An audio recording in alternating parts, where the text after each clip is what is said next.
Hi, and welcome back to the second video of the SQLite series.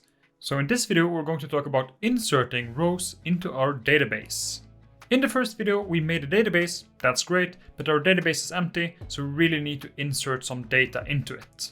So let's head into the code and get started.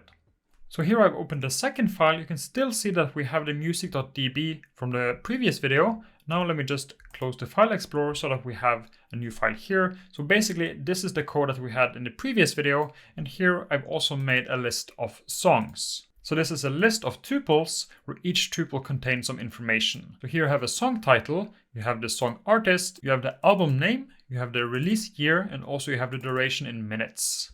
And this fits perfectly with our table in the database because our table is, well, also called songs. That's not necessary, but the important thing is that it has the structure of first a column for name, artist, album, year, and duration. And as you can see, I've kind of chosen as inspiration songs from the 80s. So here we have some classics that you might remember. And what we're going to do in this video is to insert them into the database. So let's get started. What we can first do is go here, so right before we close the connection, and here we can insert a single value into the database.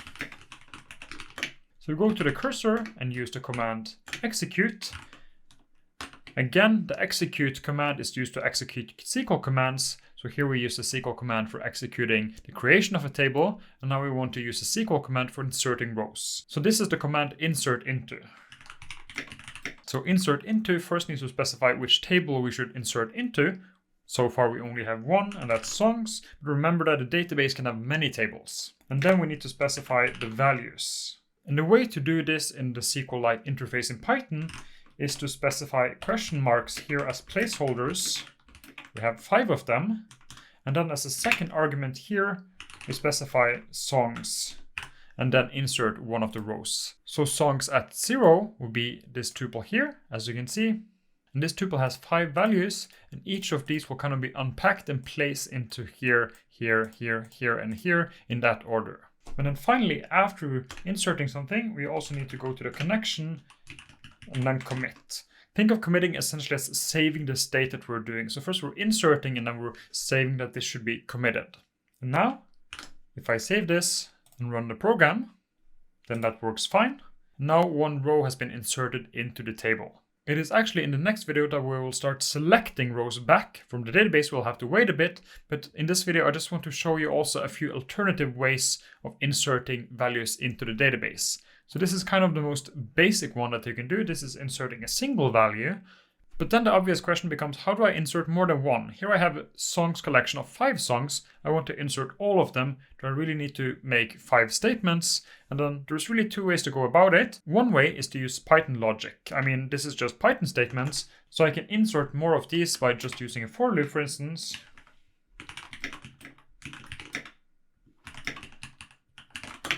So I can just take each song in the songs collection. Oh man, let's see. Songs. And then I copy the statement here. And I let just this be song.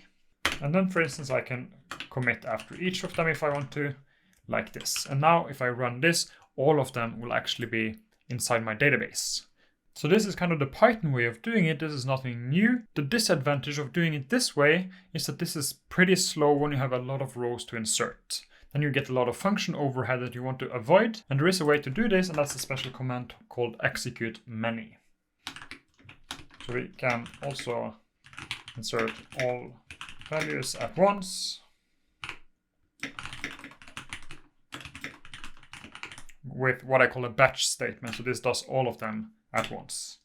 So we go to a cursor, instead of execute, we have also the execute many. And what you do then is to copy the exact same thing as before. Same structure, you insert into the same table, you have the same format, but here you just specify the whole list of tuples.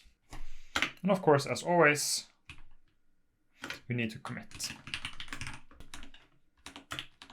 And running this also works. And now we have kind of 3 different ways of doing it. This is inserting 1, And then actually I guess there's two ways of inserting many. So in real life you kind of have to choose between these two, and both of them have kind of their advantage. The advantage of this is that it's, I mean, of course, slightly quicker to write, but also it's faster when you have a batch. So when you have many of them just lying there, this is faster. On the other hand, you might have a system where new rows are just coming in on the go, and then you want to insert them as fast as possible one by one. And then you might just want to have a loop here waiting for new rows to come in and then inserting them at once, if that is not too slow. So that's really it for inserting. Again, if I go back to the music DB, this is still completely unreadable from a human perspective, and this is not the point. We're not going to go into the music.db file. We have created tables, we've inserted data into them. In the next video, we're going to select data back from the tables. So then we have this back and forth connection going. We can insert and we can draw back.